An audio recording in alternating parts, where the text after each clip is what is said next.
জয় কৃষ্ণকালী মায়ের জয়, জয় কৃষ্ণকালী মায়ের জয়, জয় কৃষ্ণকালী মায়ের জয়। বন্ধুরা সব তোমরা কেমন আছো?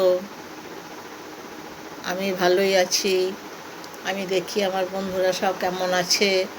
হ্যাঁ, তাই জন্য তোমাদেরকে ফোন করলাম। আমি ভালো আছি, কিন্তু খুব ভালো নাই বাবা। তারই মধ্যে শরীরটা খারাপ, ওই কোমরে পায়ে যন্ত্রণা।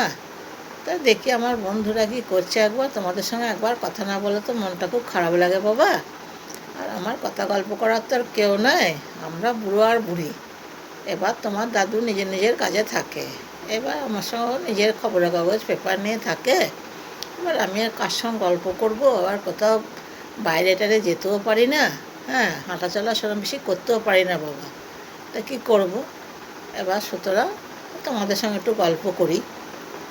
আর আমি তো সেই কৃষ্ণকালী মায়ের কথা তোমাদের কাছে বলবার জন্যই ফোনটা করি।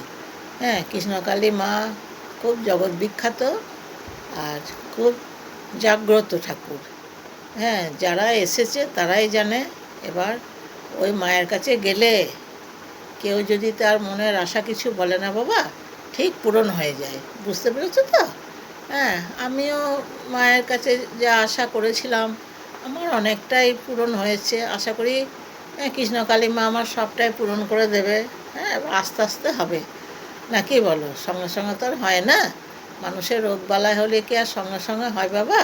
ওষুধপত্র খেতে হবে। হ্যাঁ, ওষুধপত্র খেলেও অনেক দিনই খেতে হয়, সঙ্গে সঙ্গে ভালো হয় না। তেমনি এখানে মায়ের কাছে তুমি গেলে, মায়ের মন্ত্র জপ করলে, সকালবেলায় কাপড় ছেড়ে মায়ের ঠাকুর পুজো করে মায়ের মন্ত্র জপ করলে, মায়ের মন্ত্র জপ করলেও মেডিসিনের মতন কাজ করে। বুঝতে পেরেছো তো বাবা? তারপরে ধরো কৃষ্ণকালী মায়ের তো দুটোই, ওই 108বার মন্ত্র জপ করা আর জবা ফুল খাওয়া।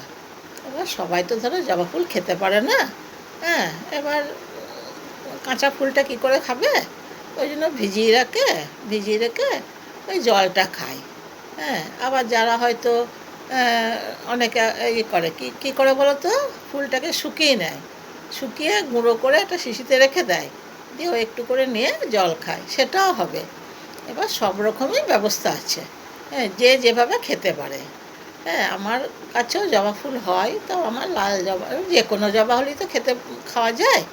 আমার চন্দনী জবা, তো আমি চন্দনী জবাও যখন ফোটে, 2-4টে করে ফোটে, সবসময় তো বেশি ফোটে না, ওই আমি একটা খেলাম আর বাদ বাকি ঠাকুরকে দিলাম। ঘরে যেগুলো আমাদের ইষ্ট দেবতা আছে তাদেরকে তো পূজা আজা করতে হয়। হ্যাঁ, ইষ্ট দেবতার পুজো করা, তারপরে কৃষ্ণকালী মায়ের নাম করা, মায়ের মন্ত্র জপ করা, সব কিছু সময় বার করে করতে হয়। বা সংসারী মানুষ, বুঝতেই পেরেছ, সংসারে কাজকর্ম সেরে তারপরে তো করতে হয়। হ্যাঁ, তারপরে আমার ঘরের ইষ্ট দেবতাকে পুজো করলাম, তারপরে কৃষ্ণকালী মাকে ডাকা, হ্যাঁ, তার মন্ত্র জপ করা, এগুলো তো করতে হয় বাবা, তখন করি। ঠিক আছে, বুঝতে পারছি বাবা। তারপরে ধরো তোমাদের সঙ্গে গল্প করি বলে আমি একবার করে ভাবি যে দেখি বন্ধুরা কী করছে। হ্যাঁ, ঠিক আছে বন্ধুরা, আবার পরের যখন ব্লগটা দেবো তখন আরও অনেক কথা আমি বলবো, যেগুলো জানি সেগুলো বলবো। হ্যাঁ, তোমরা ভালো থাকবে, তোমরা আমার আশীষ ভালোবাসা নেবে।